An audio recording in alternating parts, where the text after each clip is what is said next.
Hi, this is Michelle. I'm going to show you a different way to satin stitch these tiny little candy canes. I'm working on Christmas Tree Surprise Bucilla stocking kit, and usually when we satin stitch, we've learned to satin stitch in the shortest distance, so candy canes are usually, each stripe is up and down. I did these a little bit differently. The instructions say to cut out the candy cane, embroider it, and then you fold it in half, stitch it together, and then applique it to the tree. I did this a little differently. I cut them out, I did the front and back, and then I started to satin stitch, and I wanted to make it look like it was going this way instead of this way, just because when you look at a candy cane, I think that it looks like it's swirling around. So what I did was, I didn't stuff these either because the felt was so thick that I didn't think it really needed stuffing. So I've got my small needle, one strand, 36 inches long of the red floss, and I put one end through the needle, brought both ends down together, and I'm not going to knot this because when I put it through, I'm going like just through where I attach the front and back together because I want the back to be clean and I don't want to waste all the floss in the back. So I'm just going through the center, and I'm going to pull the end just through to where I can't see it. And then I'll be careful so I don't pull it all the way through.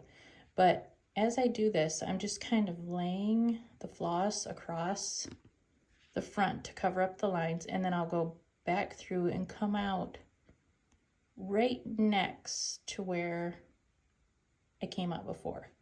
And I'm just going to keep doing this. This first time, don't pull it really, really tight because you don't want to pull your floss all the way through.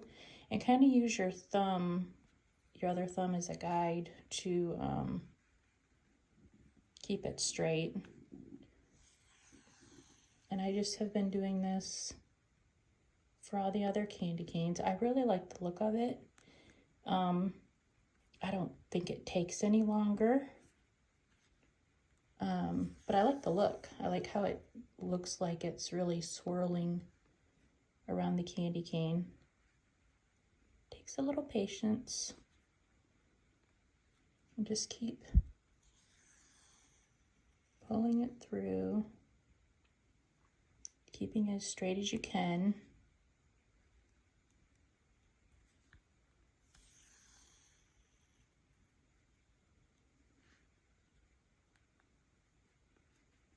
And I didn't do the knot on the end because I don't want that knot showing anywhere. I don't want to have to try to pull it real tight through, and I didn't want it showing on the back. But this way works pretty well. As long as that first stitch through, you don't pull it too tight, it stays. And then you don't have that knot. So I've got my first one done here. And it looks really cool.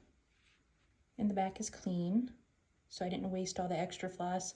I mean, you could just like wrap it around, I guess, but I don't know, I didn't want to waste the floss, and I think it looks pretty good. So to do the next row, I still have a lot left, so I'm going to put it through close to where I came out, and that bottom line there, I'm just going to go right through the center and find that bottom line and pull it through.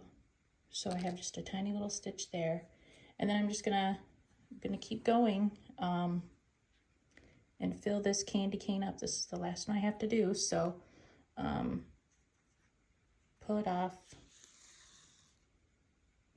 and just keep on going.